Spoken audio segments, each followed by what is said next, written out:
And it's still not. Kevin Brown. Kevin, we feel your pain. He said, would be nice to listen to Browns Daily. Too bad we can't get it right and stream it on time every day with any consistency. Get Stevie on it. Listen, technology is out of our hands. At least you can listen on the app. I was going to say, there are numerous other ways to consume the program outside of the YouTube feed. Adam Schwartz loves that. He says he's got us on the stream, and the faith that you put in Gibbe at quarterback to take this team to more than 6-11 is uncanny. There we go, from the powers that be. We're working through something with the app and the stream, but I don't think it should be impacting what you're doing. I would disagree with you right now. Yeah. Who are the powers that be, by the way? Pause. No, I mean, that was a real question. I know. All right, you'll tell me later. Yeah. My mom wants you to know that she thinks you're wonderful. This is a direct quote. I think he's wonderful and great and just perseveres, and he puts up with a lot. He has a fan in me. So there you go, Gibbe. Well, I promise you, it's not intentional. We go live, and now it says I'm live, and it says I've been live for a minute. We're back, baby. Maybe. I don't know. Look, the fact of the matter is, all we want to know is what's going on. Glenn Cook walking by, legend. Everybody's here. Everybody's in the building. Everybody's excited about what this season can be. We just want to know, what does that actually look like?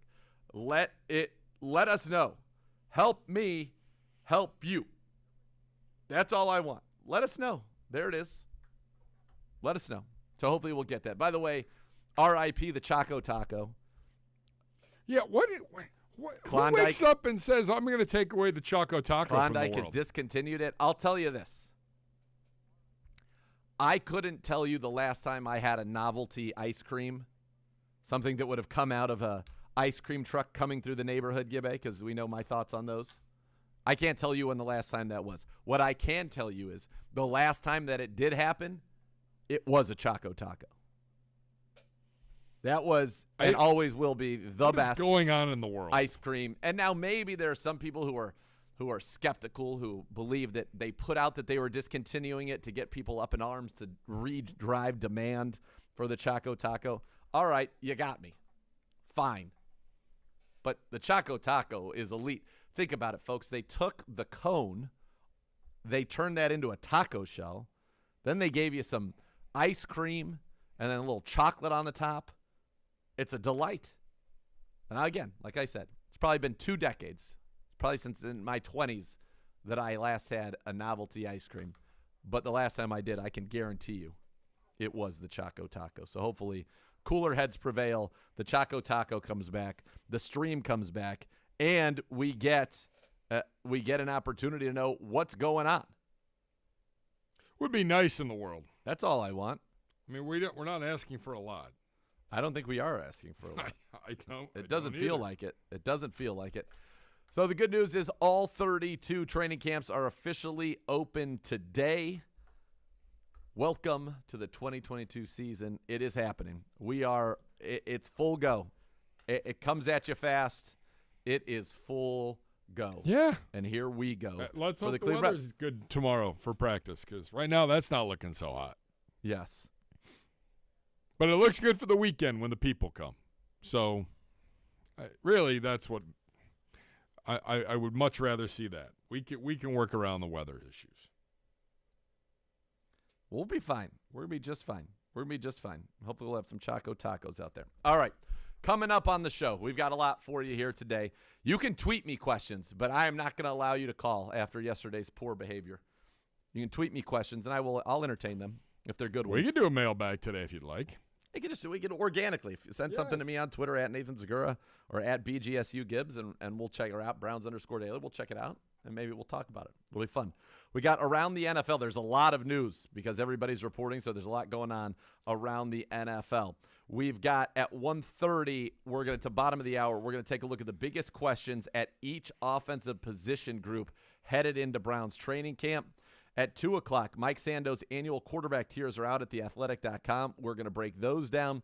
2:15, training camp preview. We're looking at the special teams unit, the kickers, the punters, the long snapper, the returners, and the coverage teams. And then at 2:30, biggest questions at each defensive position headed into camp. So if you have questions for the position groups, let me know. You have questions about the specialists, let me know, and we'll get into those. We'll integrate those into the show today. Again, it's the waiting game. That's really what it is. Here's my face for those if the stream's back. Give me some news. Help me out. I'm like the hungry hippo. Constantly refreshing. Constantly looking to gobble up some news. Give me that news. Even though it's news I don't want at this point, give me that news. That's what I'm saying right now. All right, when we come back, we're going around the NFL. Stunning arrival from Aaron Rodgers. Stunning detail in the Kyler Murray contract. Some stars not reporting. Other stars are reporting. Some people want their names changed. Other people rolling with the same name. A lot going on in the National Football League. Coming up next on Cleveland Browns Daily here on 850 ESPN Cleveland. You're down.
Welcome back into Cleveland Browns Daily. Nathan Zegura, Jason Gibbs with you here today. The Browns veterans have reported training camp begins tomorrow with the Browns' first practice. First open practice will be this Saturday.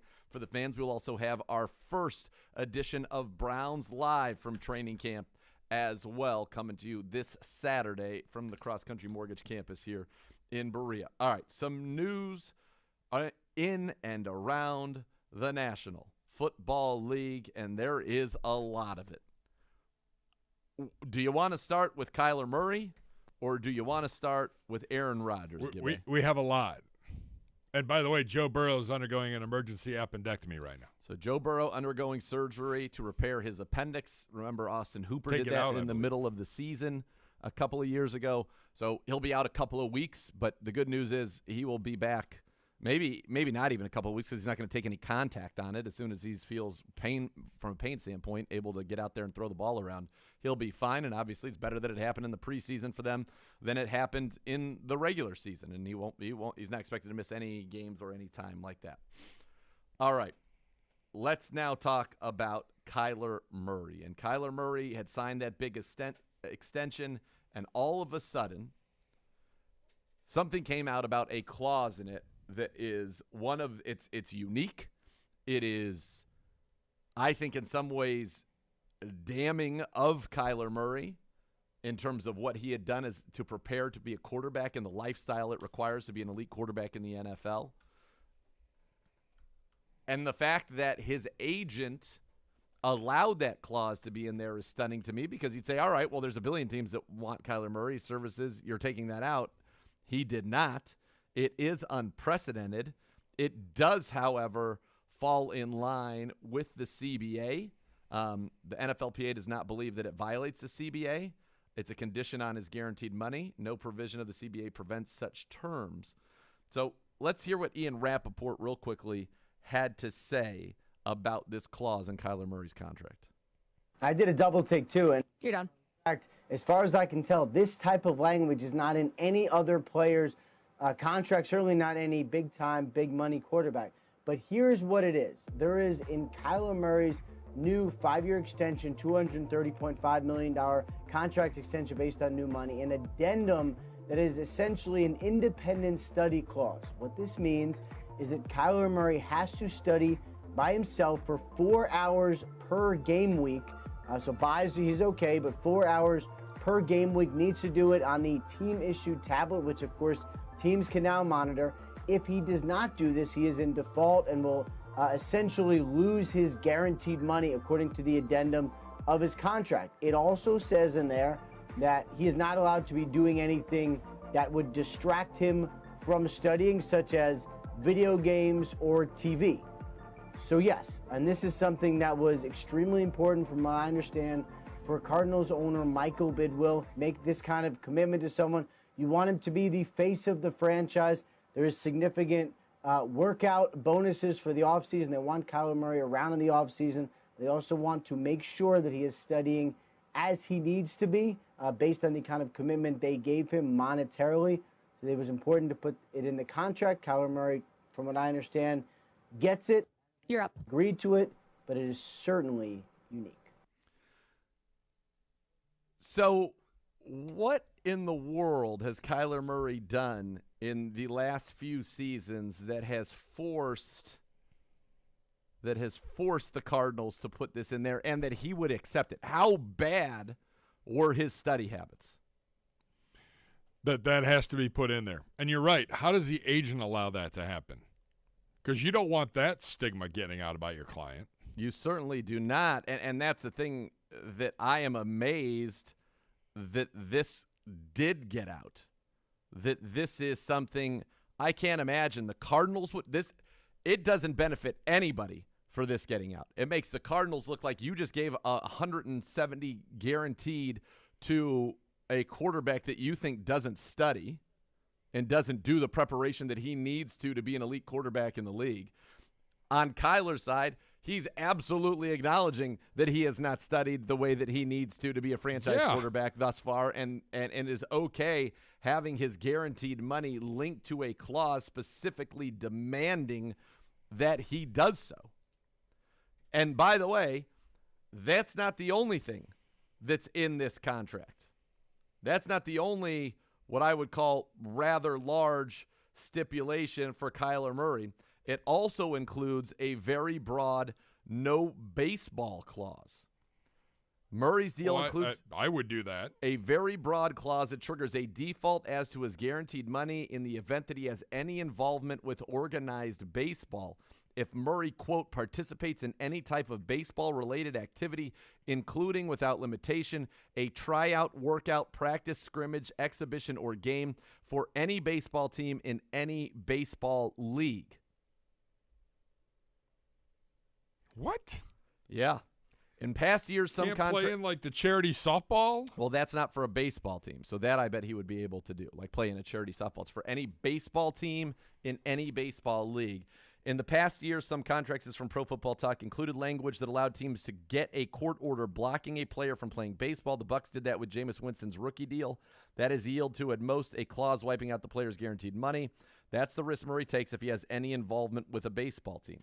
So they gave all this money to somebody that they are on some level concerned is truly going to leave them for baseball, and somebody that while he plays football at the most important position in all of professional sports, at the most demanding position in all of professional sports, that he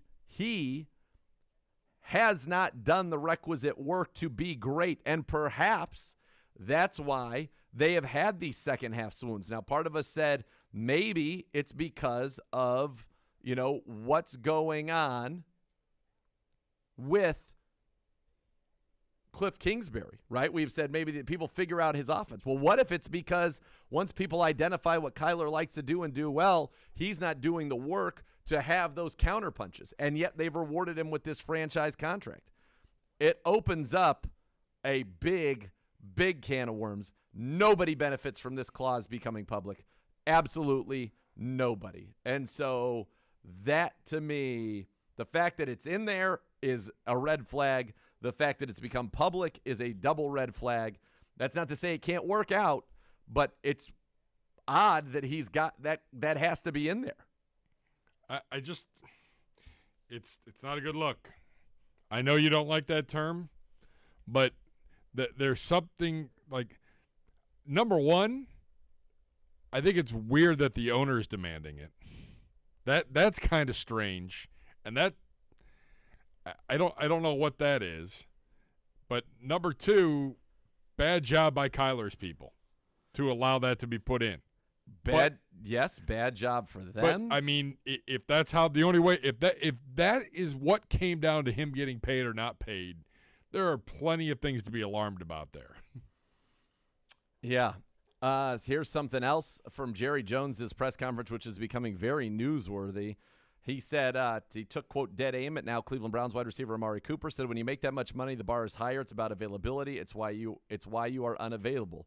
Cooper did not get vaccinated last year, and it played a role in him missing 3 games. And now Amari Cooper, obviously a member of the Cleveland Browns. And quite frankly, the Browns got an incredible deal from the Cowboys in acquiring Cooper. And you look at what's gone on with the wide receiver market around the rest of the NFL, it was almost feels like it was a massive steal for the Cleveland Browns. And everybody has been thrilled with Amari Cooper since he has been here, and certainly excited to see what he does with this football team as its number 1 receiver.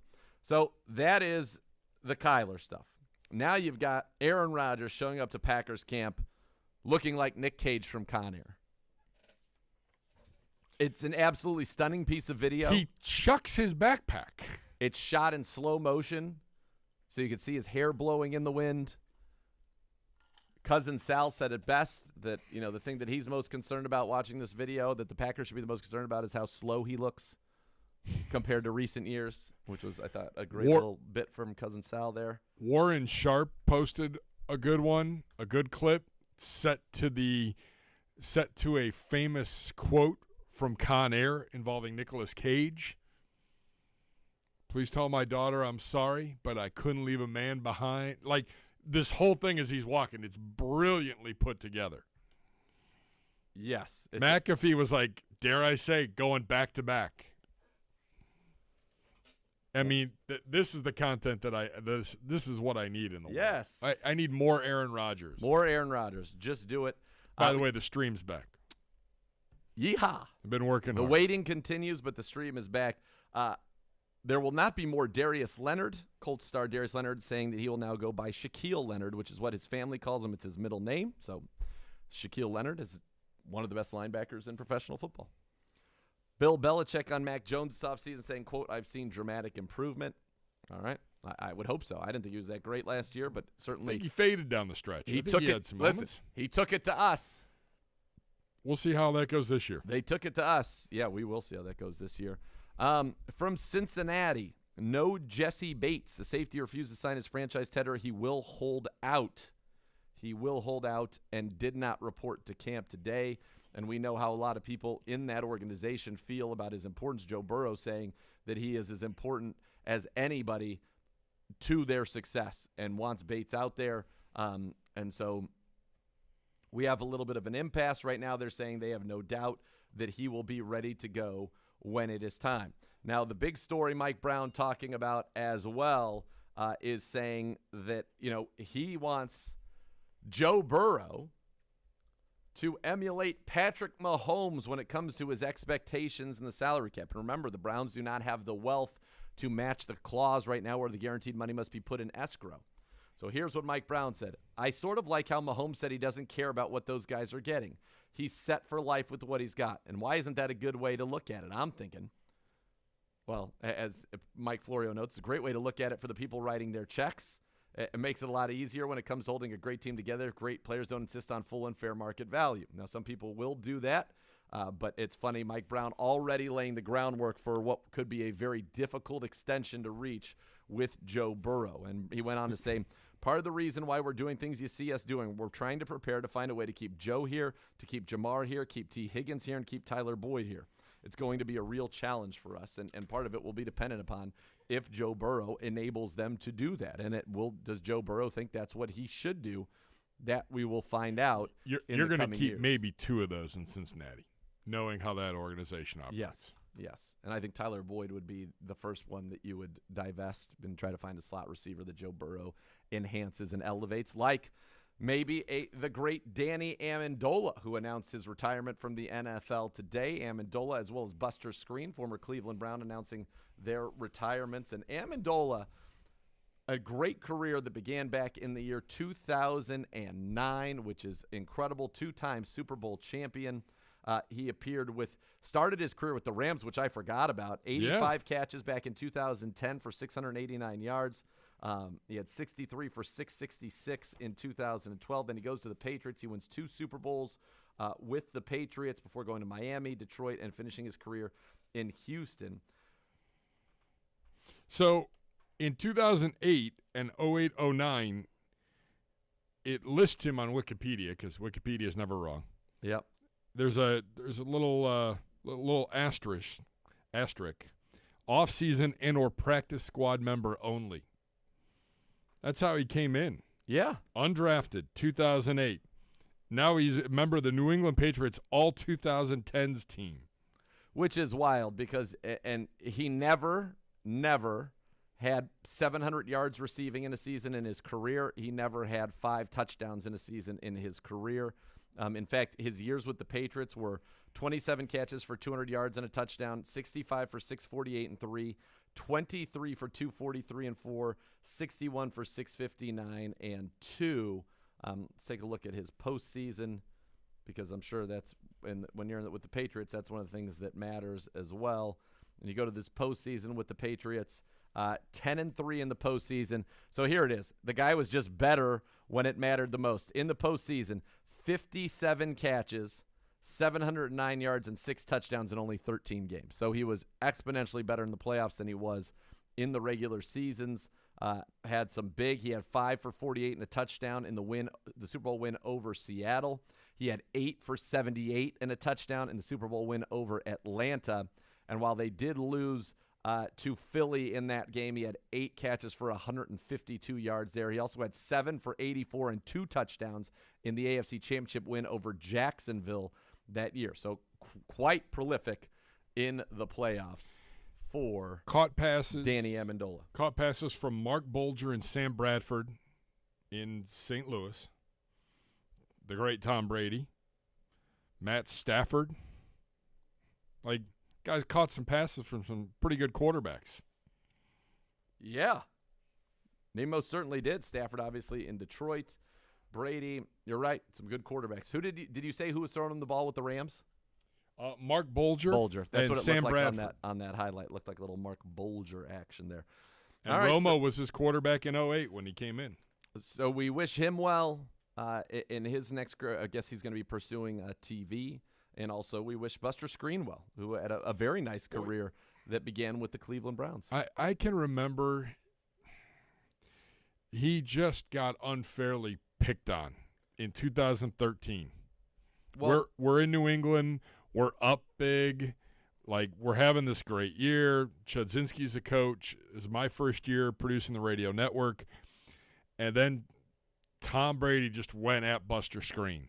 And he was getting flagged for everything. And it was just an avalanche. And a lot of it, there was a lot of calls that shouldn't have happened.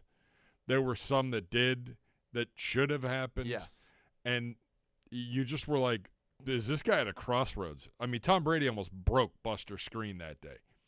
And Skrine came back and played with a vengeance and got paid, and he was always a good teammate. He was always great in the locker room downstairs. He was Money Mitch before there was a Money Mitch.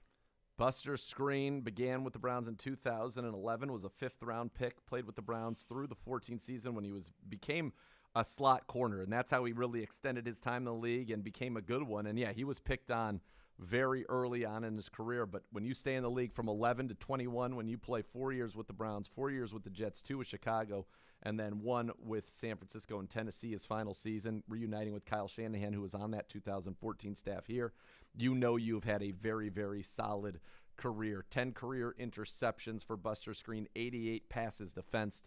Guy was a darn good player and had a great career, and it was cool to see how that evolved after his time with the Cleveland Browns. All right, when we come back, we're going to take a look at the biggest question at each position group on the offense. That's coming up when we return here on Cleveland Browns Daily on 850 ESPN Cleveland.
Elk and Elk, serious lawyers for serious injuries. Call 1-800-ELK-OHIO for your free case review. Elk and Elk is a proud partner of the Cleveland Browns. Nathan Zegura and Jason Gibbs here, the calm before the storm.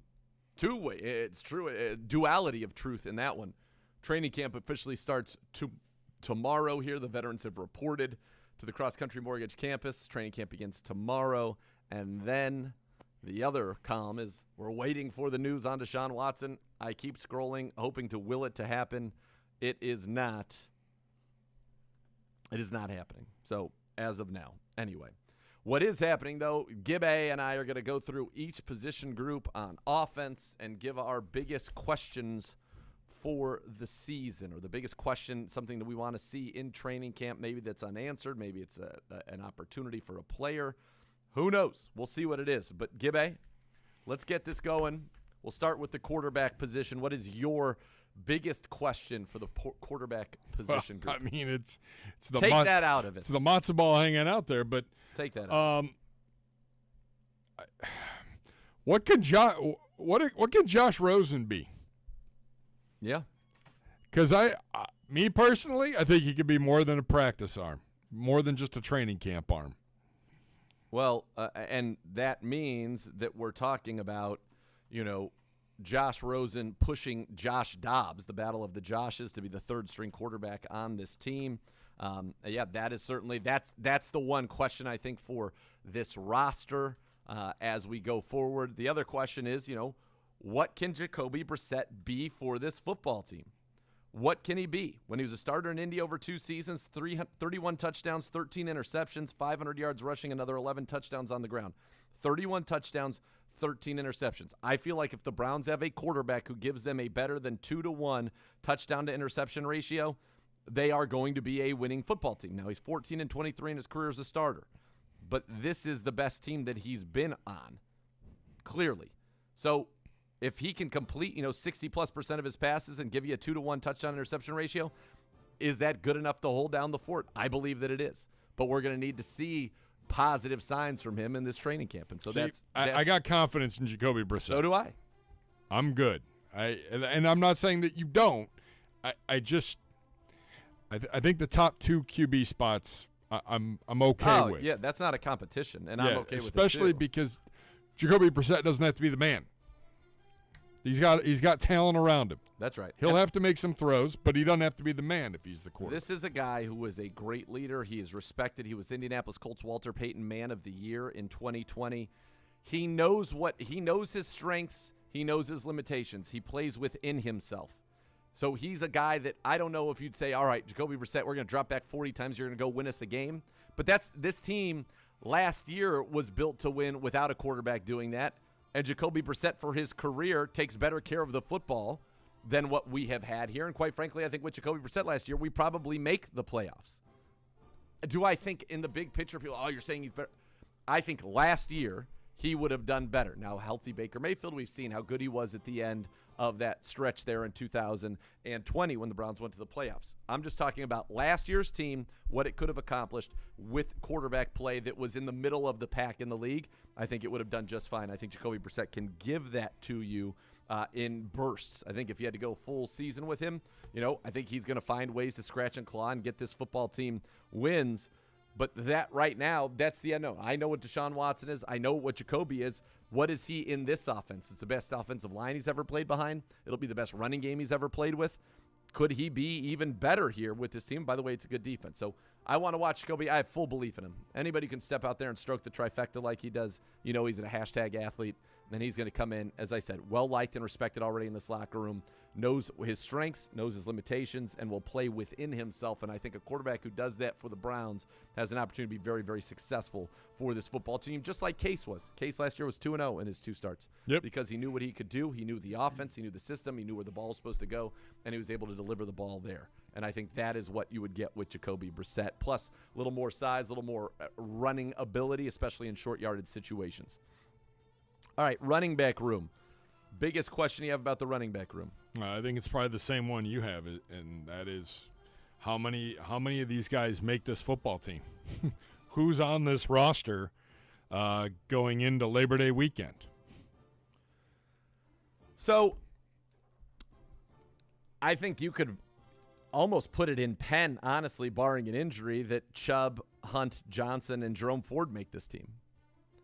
So the question that I have about this room is, number one, is there a trade that potentially comes out of this room? Correct. Does this room, do those four guys, if those four are on the roster, I think those four are on the roster. If not, that potentially changes the calculus. Look, the fact is, Nick Chubb is the best running back in football, in my opinion. He's certainly in the discussion. People could debate the merits of a Jonathan Taylor or a Derrick Henry, but he's right there with all of those people, despite never getting that type of a workload. Kareem Hunt, has led this league in rushing.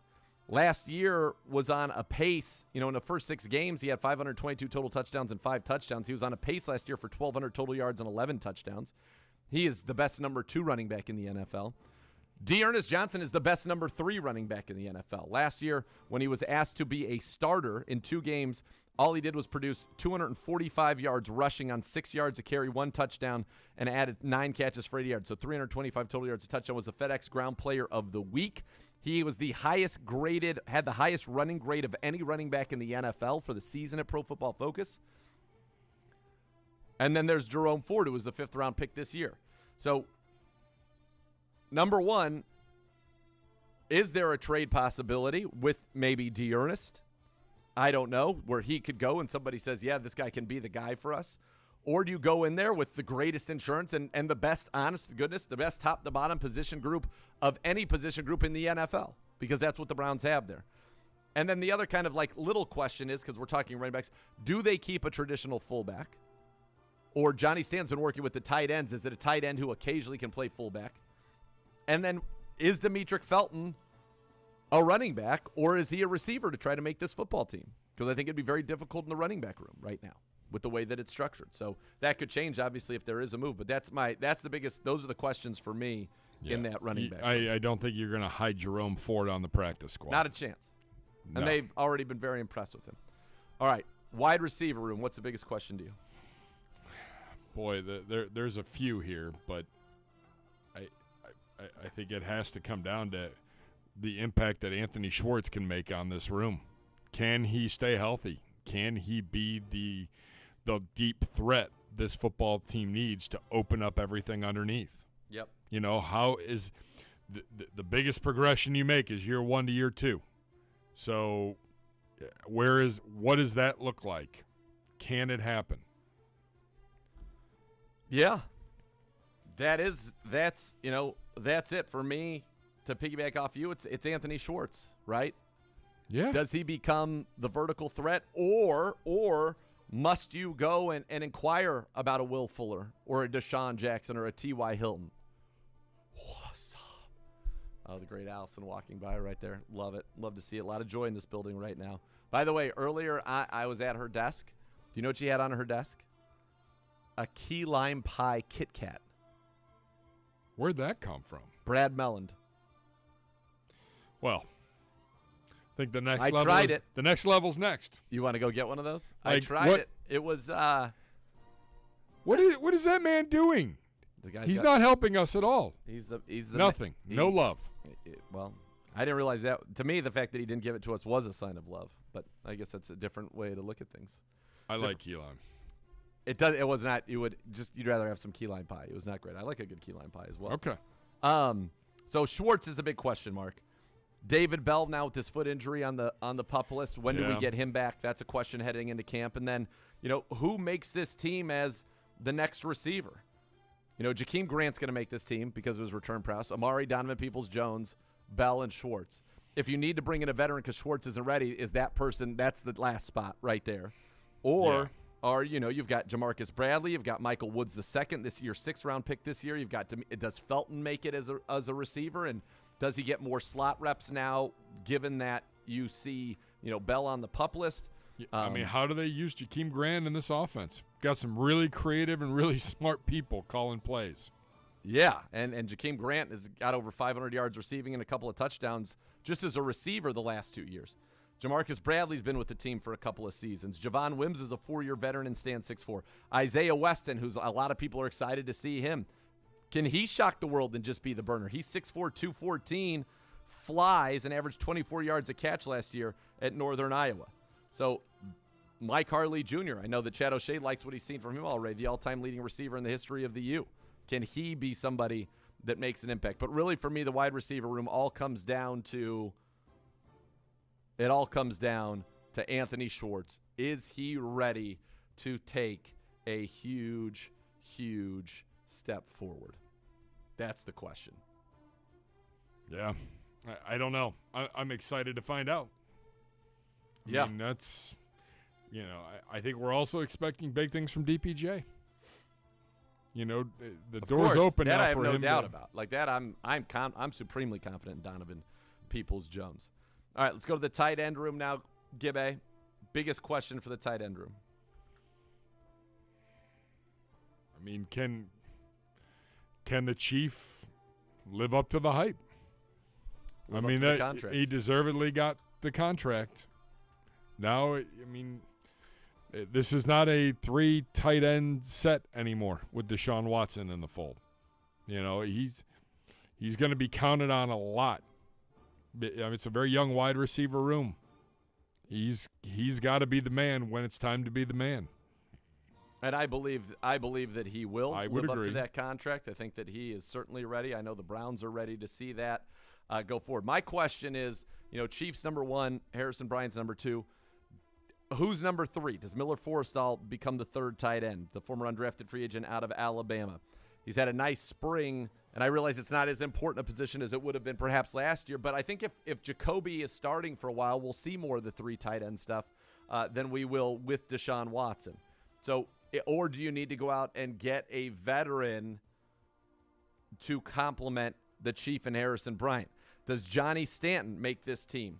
Does Marco Santos Silva, the former college hoop star who's pursuing a football career, does he make such an impression with his athleticism that he makes this team? I'm fun to watch that guy. I think that's going to be fun to see. So those are my questions there. All right, biggest question for you on the offensive line, Gibbe. I guess it's at the tackle position, and how do if Jack Conklin ready to go? Is Jed Wills taking that next step in his development? And I guess you could say the same thing regarding James Hudson, or is Chris Hubbard healthy? The tackle position to me is probably maybe the biggest position of question going into this on the offensive side of the football. Right. Just because of the injuries. Right. Right. And the injuries and the youth. Right. Quick questions. Can Jed Wills bounce back after being injured for much of last season? Will Jack Conklin be ready to go? That's a big one, right?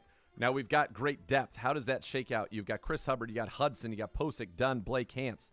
What does that mean for Dawson Deaton, who was a 7th-round pick this year, for Drew Forbes, a 6th-round pick back in 19, for Yelda Froholt, a former 4th-round pick in 2019, was on our roster last year, and then Alex Taylor, how does he go forward? But the biggest one you're dealing with is, all right, is Jack Conklin ready to go, and does Jed Wills recapture the form that he showed in his rookie year after battling through injuries in his second to become that, bookend stalwart left tackle that the Browns drafted him to be early in the first round 2 seasons ago? So there we go. So let's look at the offensive side. All right, 1 hour down. See, we got through it, even though we're playing the waiting game. That's what we do. Big B's here. When we come back, we'll take a look at Mike Sando's annual quarterback tiers, a training camp position preview of the special teams unit, and then the biggest questions at each defensive position group. It's all coming your way in hour number 2 of Cleveland Browns Daily here on 850 ESPN Cleveland.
Welcome back to Cleveland Browns Daily, hour number 2 here from the Cross Country Mortgage Campus in Berea. And now we told you we're going to go into the quarterback tiers. And there's a lot of interesting stuff here from Mike Sandow. He does this every year at The Athletic.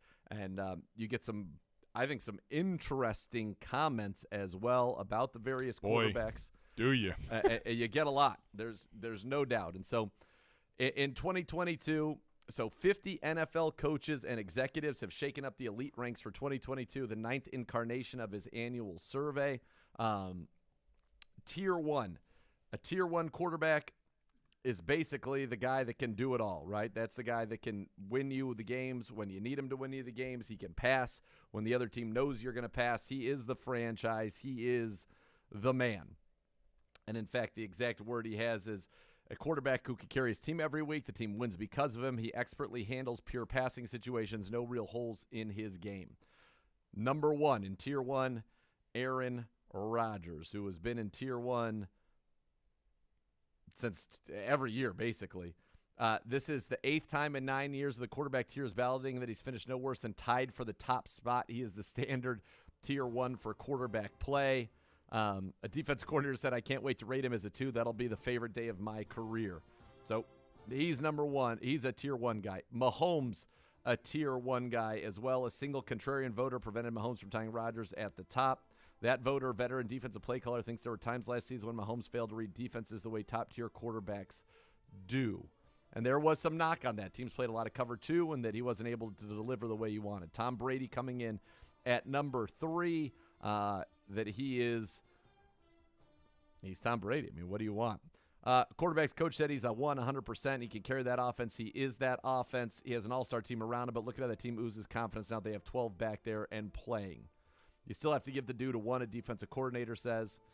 Josh Allen surged into the top tier after narrowly missing it last year, and how could he not? 9 touchdown passes without an interception in the playoffs last year.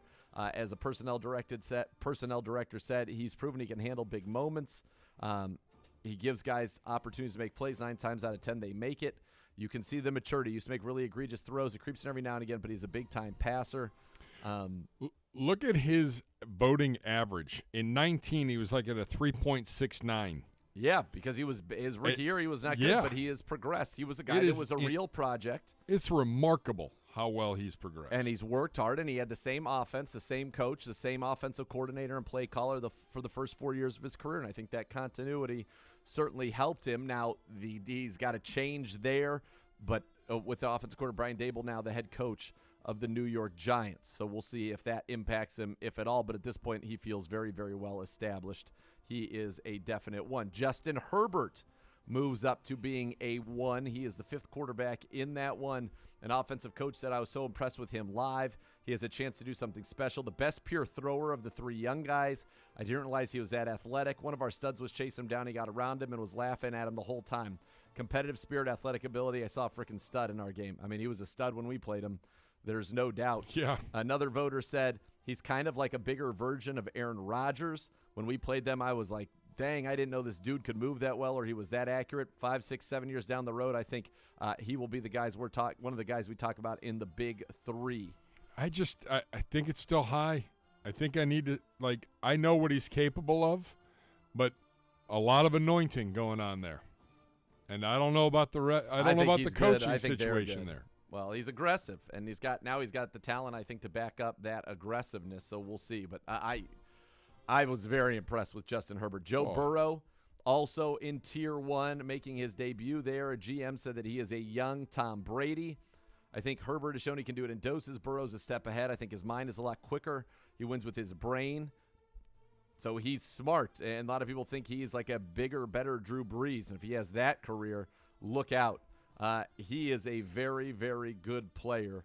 The head coach who placed Burrow in Tier 1 explained that Burrow's poor offensive line was a contributing factor. West Coast offense quarterbacks are always looking for with the anticipation, instincts, ball accuracy, throwing guys open.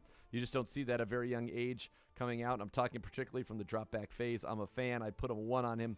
One concern was he predetermines a lot of his quick game. They'll spread out and try to show him the pitcher. If you can change the look, I think the kid locks in on some of these guys. I'm just saying you predetermine some things till he grows out of that. He's a good 2 for me. Very good. Tier 2, by the way, is good. A Tier 2 quarterback can carry his team, sometimes not as consistently. He can handle pure passing situations in doses or possesses other dimensions that are special enough to elevate him above Tier 3, but has a hole or two in his game. It starts with Matt Stafford, who, by the way, just won the Super Bowl and got 18 Tier 1 votes up from 4 last year.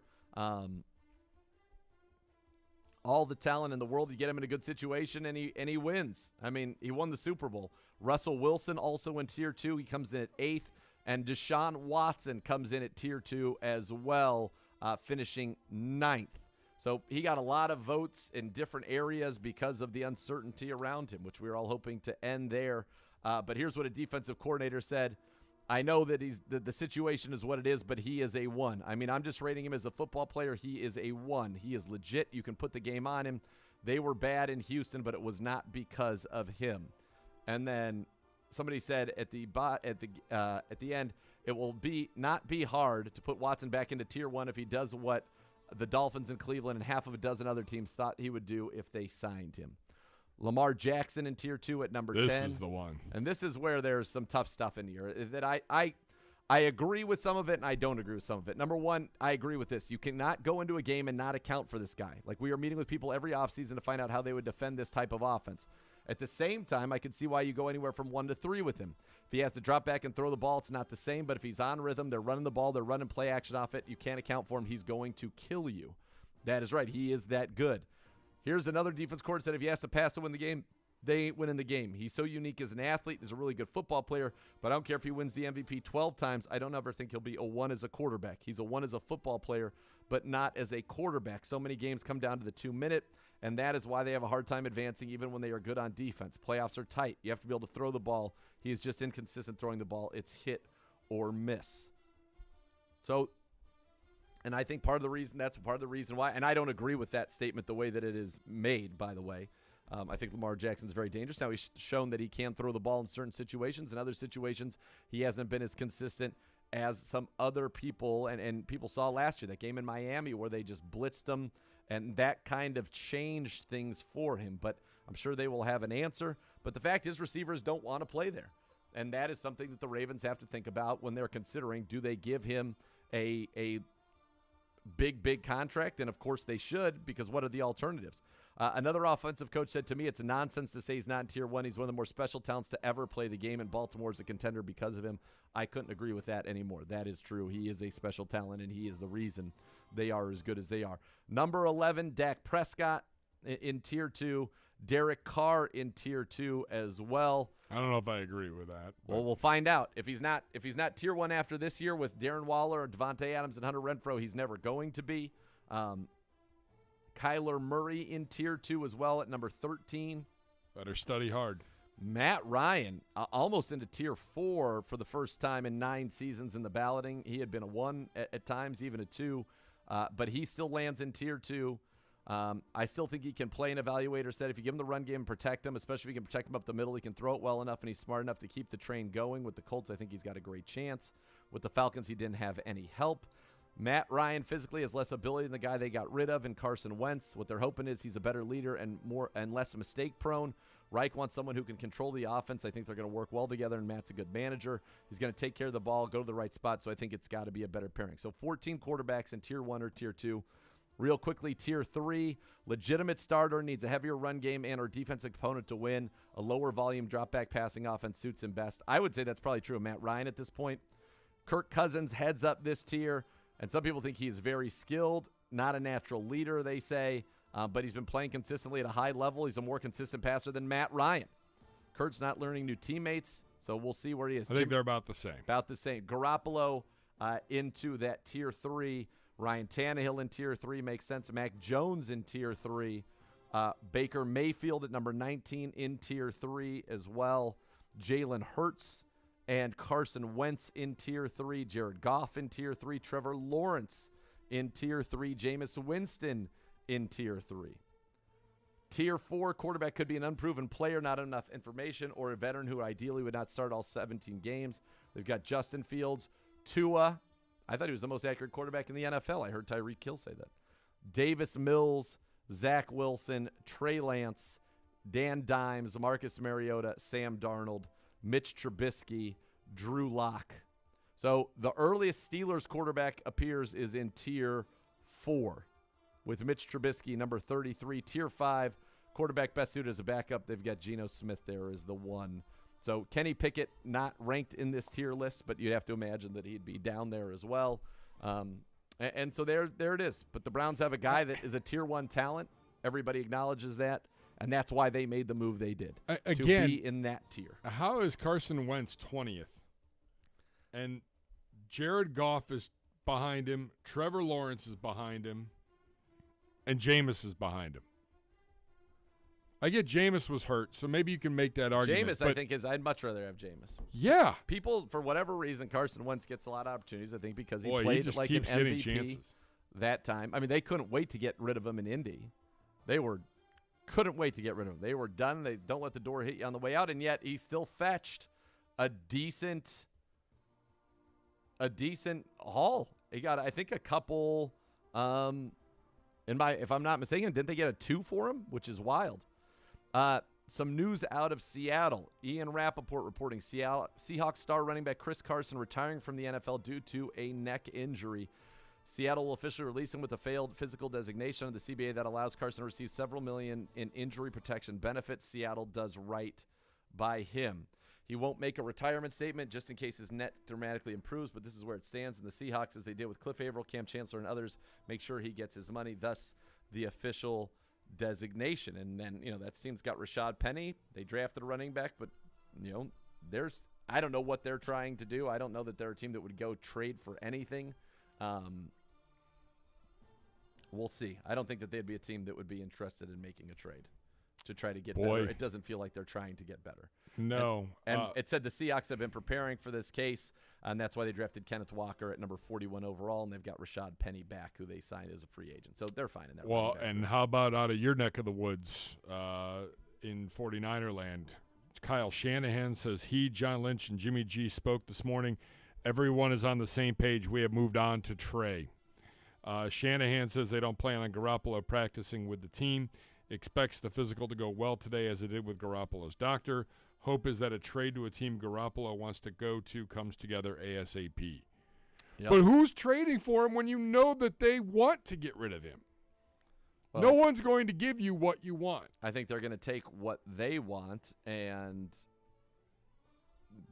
I think they'll be happy to move on and give him an opportunity to do right by him. I don't think the competition is necessarily what they care about the most. So that, to me, I think they just want to get done with it so that all their focus can be on Trey Lance. They've moved on to Trey Lance, and I think they are just looking for somebody who's interested in Garoppolo. And I think for Garoppolo right now, I'm glad the Steelers took Pickett, so I don't see them being a team. I think he could make them very competitive. There are a lot of teams that he could make competitive. The question is, do teams want to be competitive? And I think sometimes it's tough for those Tier 3 guys because the league either wants you to be a Tier 1, Tier 2, or a young guy who's got a chance to be Tier 1 or Tier 2, and that's it. Otherwise, you don't want to be good, so you have a chance to get those guys. So we'll see. We'll see ultimately how that plays out for Jimmy G, but I'm a fan of his and hope that it ends well for him. We'll see what teams, though, are potentially interested in having his services. That'll determine kind of where it ends up for Jimmy Garoppolo. All right, when we come back here, we're going to take a look at the special teams units of the Cleveland Browns, something that has been, in terms of coverage, elite under Mike Prefer. That's not going to change, even though the guys change year in and year out. What we have not been elite at is returning. That should change. We have not been elite in field goal kicking. That should change. We've been pretty good at punting, and I think that will continue. We'll break down that position group next here on Cleveland Browns Daily on 850 ESPN Cleveland.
All right, welcome back into Cleveland Browns Daily. Nathan Zegura and Jason Gibbs with you. And right now we're going to take a look at our special teams units heading into training camp.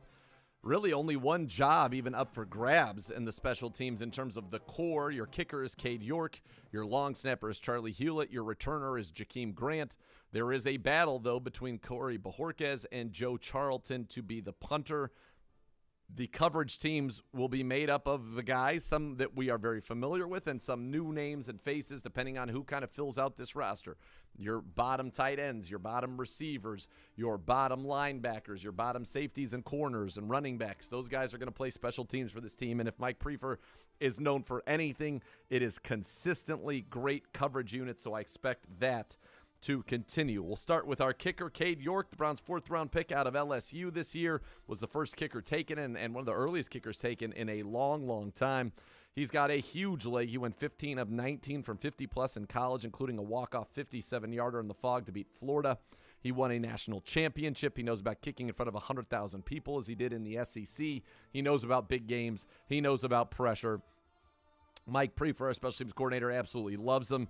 Said he shed a few tears when the Browns made the trade to get York. He said the sky's the limit, the right guy for our stadium, for our city, and for the division we play in. And if you want to see what makes Cade York special, be sure to check out our Browns breakdown. It's me and Preef in the film room looking at Cade York hitting kicks at LSU, but also hitting kicks at First Energy Stadium. And you won't see that anywhere else. So I would highly recommend checking it out. Were you say something? No, yeah. It's all him. I mean, it's him. I'm a little concerned there's not another leg just to give him a breather, but it's all him here going forward. Yeah, he's the guy. No pressure. We're all counting on you. You're the savior. You're the next Phil Dawson. He's the guy, and I think he can handle. It. Charlie Hewlett is your long snapper. This is his 8th straight season with the Browns, entering the final year of his contract. He's also a former captain for this team, well liked, and as Mike Prefer says, one of the top 5 long snappers in the NFL. Just steady, reliable. And that's exactly what you want out of that spot. For your punting competition, you've got Joe Charlton, who's a big 6'5" punter who can boom the ball in 22 career games with Carolina and Jacksonville, a 44.3-yard average with 29 punts down inside the 20. He was the NFC Special Teams Player of the Week in Week 16 of 2020. Then he got hurt and was released and is trying to catch on here with the Browns. Then you've got Corey Bojorquez, and Charlton is a right-footed punter. Bojorquez, a left-footed punter and a 4-year veteran who spent 2021 with the Packers after his first 3 years in Buffalo, averaging 46.5 yards per punt last year. He's had the longest punt in the NFL in each of the last 2 seasons, 72 yards in 2020, 82 yards last year against the Bears. He led the NFL with a 50.8 punt average in 2020, has a career average of 45.4 and 92 punts down inside the 20. So Bojorquez, you would think, is probably the favorite on paper with his resume, but Charlton has had a good start to camp, and I think that's going to be a legit battle to see ultimately who comes out on top for the Browns and is their punter this season. Kick returner, punt returner, easy. Jakeem Grant, Pro Bowl returner in 2021, second-team All-Pro returner in 2020. He has a return touchdown in 4 straight seasons with 6 total return touchdowns in his career. The last Brown kick return touchdown was Josh Cribbs in 2009. Correct. Against the Kansas City Chiefs in a game that I didn't realize until I read Terry Pluto's article about Jim Donovan. The Jim almost didn't call that game. He was not feeling well that day. He calls the game, and Cribbs goes for 2 kick returns in that. The Browns on an 11-year drought there. And then for the punt returns, the last time the Browns had a punt return touchdown, it was Travis Benjamin, Week 2, 2015, against the Tennessee Titans. And the game started by Johnny Manziel and won by the Cleveland Browns. I remember that. Nearly 7 years ago. So that's a look at the special teams there. It is obviously a it's a good room now. If Cade York is who the Browns believe that he is, you have an elite returner. You have the potential to have an elite kicker, and you've got 2 very good punters and an elite long snapper. All right, my question for you is who backs up Jakeem Grant? So based on last year, and it's a fair question because, he's got to stay healthy. But last year, your leading kick returner was Anthony Schwartz, 15 for 322 with a long of 35 yards. He had a 21.5-yard average. D'Ernest Johnson, 6 for 139, 23.2 yards per return. Felton, 9 for 172, only 19.1 yards per return. And then on the punt side of it, you had DPJ, 12 for 95, 8 yards per return. Felton, 32 for 227 with a long return of 24 yards, 7.1 per return. So DPJ probably, and Schwartz perhaps, or D'Ernest Johnson. D'Ernest did a great job with it. Yes, and that's he another did. way that he could contribute to this team. All right, when we come back, questions facing every defensive position group headed in to camp. That's coming up here when Cleveland Browns Daily returns on 850 ESPN Cleveland.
Rumpke Waste and Recycling is a family-owned and operated company. Whether you join them as a customer or as an employee, you'll become a part of the family. Visit them at www.rumpke.com to learn more.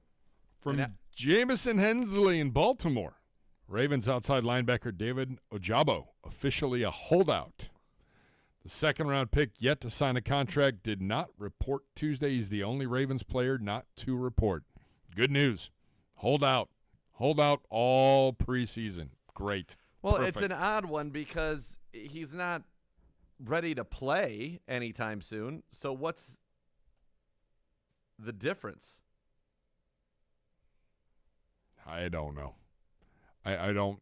What are you holding out for? Well, that's what I'm saying. He's not playing this year. He suffered that awful injury at his pro day. So this was not a season that he was going to play. If he did, it wouldn't be for much later on. But you certainly want him there. Interesting that he will not be there today. And listen, when you're drafted in the second round, you know it's basically slotted what you're going to be, what you're going to get paid based off of the people in front of you and behind you. Now, my guess is that this is happening because he's saying, I'm a top 15 talent. I should have been a top 15 pick were it not for this injury, and thus I want to. But you don't have that choice. There's a rookie pay scale. Well, look, I'm clearly it's coming down to the guaranteed money is what it is. That's where the holdup is, I'm sure. Yep. The Dolphins signing veteran wide receiver Mohamed Sanu. Vet down there, and look, the top receivers for that team are Tyreek Hill, Jalen Waddle, and Cedric Wilson. So you're just talking about being a veteran backup, somebody who knows. And Mohamed Sanu was with the Niners recently, so Mike McDaniel obviously knows him. He knows the offense and can bring it in and can also help teach the offense to guys. Remember when Kyle was here, he brought in Anthony Armstrong, who didn't make our team, but knew the offense and was able to demonstrate it and help teach it to the rest of the guys. So that could be the role that they're looking at right there with Mohamed Sanu. All right, let's start on the defensive position group. Some questions for each room. We'll start in the edge rusher room. What are the questions you got there, Gibbe? At the edge? Yep. The defensive ends. How many actually play on the defensive line? Who's moving inside? You know what you have. You have Clowney, you've got Myles Garrett. You've got two of the best in the game. Yep. And I think that Chase Winovich is going to find a second life here. I think he definitely can too. I'm a Chase Winovich fan, obviously. And then you have Alex Wright, who you drafted. Yes. Who's moving inside? Well, can one of these other guys establish themselves enough to allow that to happen? I'm curious to see. They're not going to move inside to play defensive tackle. What you're talking about is when we're in passing situations, who's the third defensive end, which means one plays inside. I think we could see all four of them on the field together, and I'm curious to see that because of Wright's size. If you put Wright and Clowney, say, inside, or Wright and Myles inside, and then Clowney and Chase Winovich on the outside, what does that look like? My other question is, do you end up keeping 5 defensive ends? Is Takk McKinley still an option for this team? There's reportedly mutual interest there. And if he comes back, how does that change the dynamics in that room? Because you've got a lot of guys competing and guys who have played. Stephen Weatherly's been in 73 career games. He has 8.5 career sacks. He was in Minnesota, so he knows a lot of these guys on this staff. Isaac Rochelle, 63 career games, 5-year veteran, 9 career starts, 9.5 sacks. So he has been productive in this league. Then you drafted Isaiah Thomas in the 7th round out of Oklahoma, who led the Sooners in sacks in both 2020 and 2021. I feel like that kid could be a player too. Right, but where's their room? That's the thing. You've got veterans. You've got guys who have played in the league. You've got a couple of rookies. You got Takk McKinley still looming out there, and then you have Curtis Weaver, who's been kind of in the mix here for a couple of years, made his debut last year, but, is he the odd man out? And really, how many guys end up getting kept, and how many guys get kept in the program? Like, do they try to get an Isaiah Thomas to the practice squad? Correct. There's a lot to sort out there. I'm curious right now, initial question, who's the first guy in the Cheetah package or the NASCAR package? Who's the first guy in as the third defensive end? Do we ever see all four defensive ends out there playing together in obvious passing situations? That's something I would be curious about, and something I do hope we see, because Wright can rush from the inside. So you've got three guys who can. I don't think Chase would rush from the inside very often, but you have three guys who can rush from the inside for sure in that defensive end room right now, in Miles, in Clowney, and in Alex Wright. All right, defensive tackle room, your biggest question, because I think this is the one with the most questions. Who's going to be your starter on opening day in Carolina? Who are your two starters? Who are your starters? That's the starting one. Who makes this team? Who makes this football team in the defensive tackle room? If let's just go under the assumption that only four guys make it. You've got Jordan Elliott, Taven Bryan, you've got Perion Winfrey, you've got last year's fourth rounder Tommy Togiai, and then you have Sheldon Day. I love Sheldon Day. Just makes plays. He's been in 67 career games, the most of anybody in that defensive tackle room, more than anybody not named Taven Bryan in the defensive tackle room combined. That's more than Elliott combined with Winfrey and Togiai. And then you got a couple of young guys. Glenn Logan, the big guy out of LSU, who was a four-star player, started a ton for LSU, won a national championship there. Is there something to him? Does he have some juice? And then really, the other question would be, who is, if we're seeing three defensive ends and one defensive tackle in those pass rushing situations, who's that defensive tackle? Is it Elliott? Is it Bryan? Is it Perion Winfrey? Who is it? Yeah, it's the one room that I think you have the most questions. Like, is Perion Winfrey the guy that we're all hoping he can be? And how soon will it take to develop to get him ready at the NFL level? Yeah. Taven Bryan, second chance. Didn't work out in Jacksonville. Can it work out here? A former first-round talent that the Browns. I think Jordan Elliott's got a lot of talent. Definitely think. Yeah, Jordan Elliott does have a lot of talent. I think there's some pressure that he's got to live up to that talent. That's the time is for him to do that. Now is the time for Jordan Elliott to take that step. For Taven Bryan, a chance to resurrect his career after being a former first-round pick. Is Perion ready, as you mentioned? All right, let's go into the linebacker room now. Your biggest question for the Browns linebackers, led by linebacker coach and friend of the show, Jason Tarver. I guess I would say, how many linebackers are you keeping? Are you playing two or are you playing three? Well, contain yourself. You're going to be playing two the majority of the time. You will play three at times. But, like, for example, Sione Takitaki is going to be your Sam linebacker when you're in your base situations, but he also was probably your number one special teams guy right now. So, the question is, do you keep five linebackers or do you keep six? If you keep five, four of those five are locks: Walker, Phillips, JOK, Taki. Then the fifth becomes a battle. Tony Fields, who you drafted last year, Dakota Allen, who's a 3-year veteran and has been a special team standout in the league last year with the Jags, was certainly that. Willie Harvey, who's been with the Browns since 2019 on and off and played on teams last year and is a very smart linebacker that they like, and Silas Kelly, who was our undrafted free agent this year. So they'd kind of be competing for the last spot, and if there are two spots, it feels like Fields and Dakota Allen would have the leg up, and then you got to have Willie Harvey or Silas, make a big move. For me, the big question is who's your starting Mike linebacker? Is it Anthony Walker Jr.? Is it Jacob Phillips? And not a question, but something I'm excited to do is to see the development of JOK in year two. I think he's going to. Can this group stay healthy?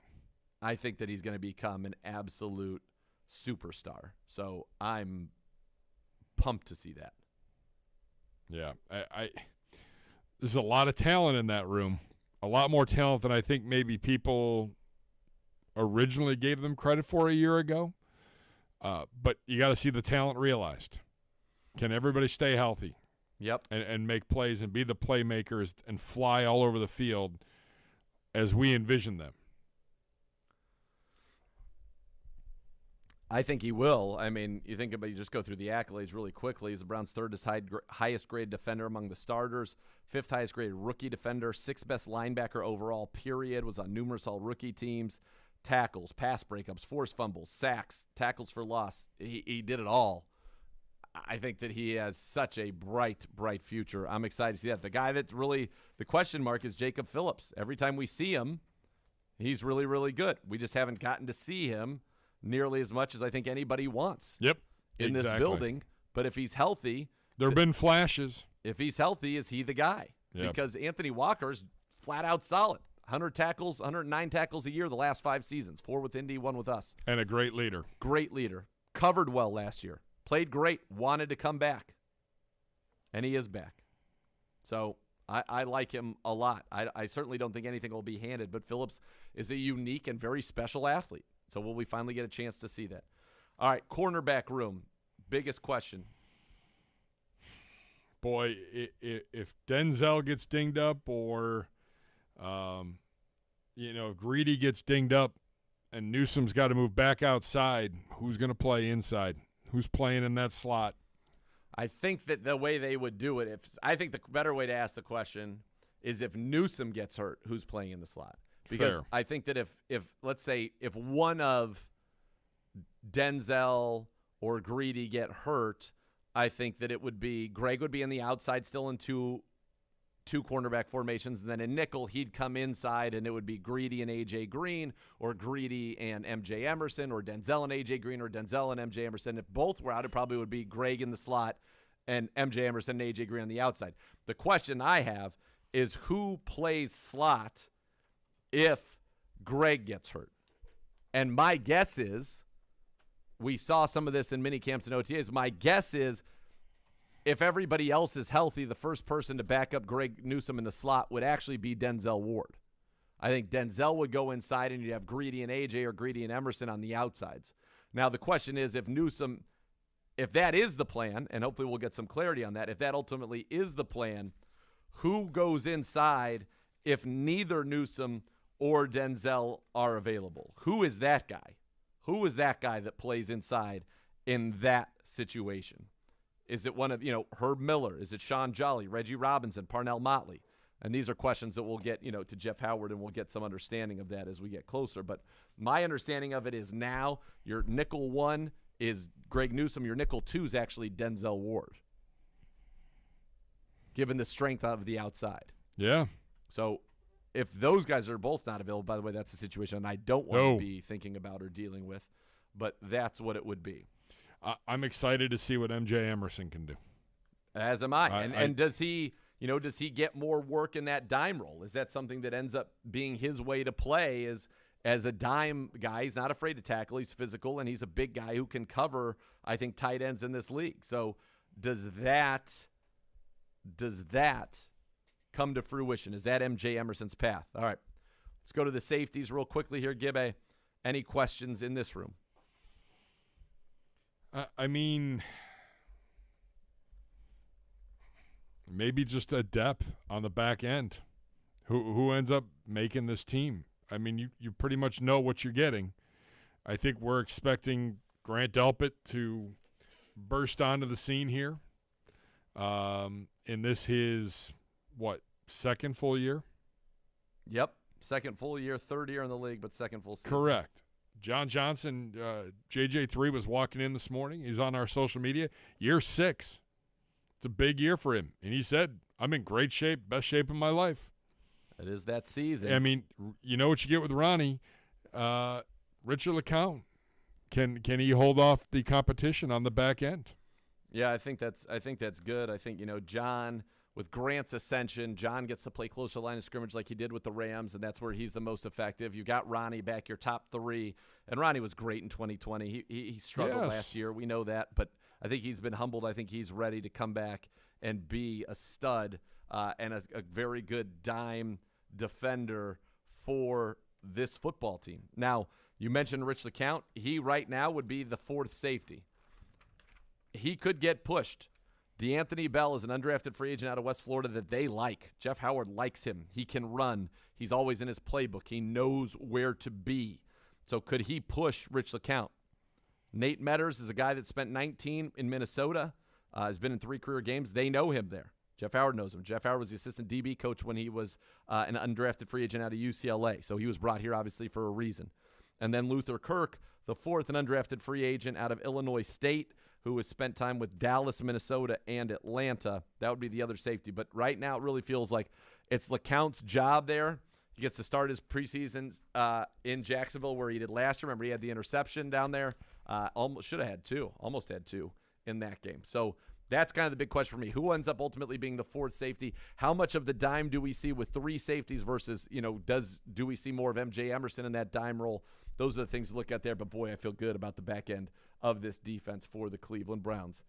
All right, when we come back, so much more to come as we wrap things up here on this Tuesday edition, the final show before 2022 training camp begins, and thus we are full on off to the races. You're listening to 850 ESPN Cleveland.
All right.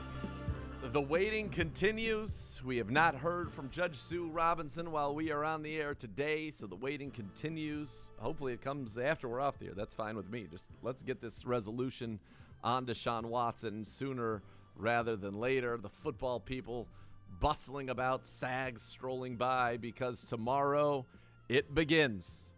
Training camp 2022 at the Cross Country Mortgage Campus begins for your Cleveland Browns. And that means we're going, hopefully, 1 minute until the middle of February, baby. but it starts. The 2022 season officially begins tomorrow. We will be live from the practice field. Sure.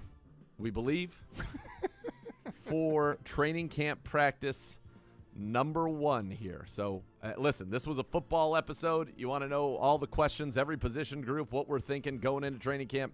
Be sure to get it wherever you get your podcasts. Stay tuned. The next level is next. And for Gibbe, I am Nathan Zegura, thanking you for listening once again to Cleveland Browns Daily on ESPN Cleveland.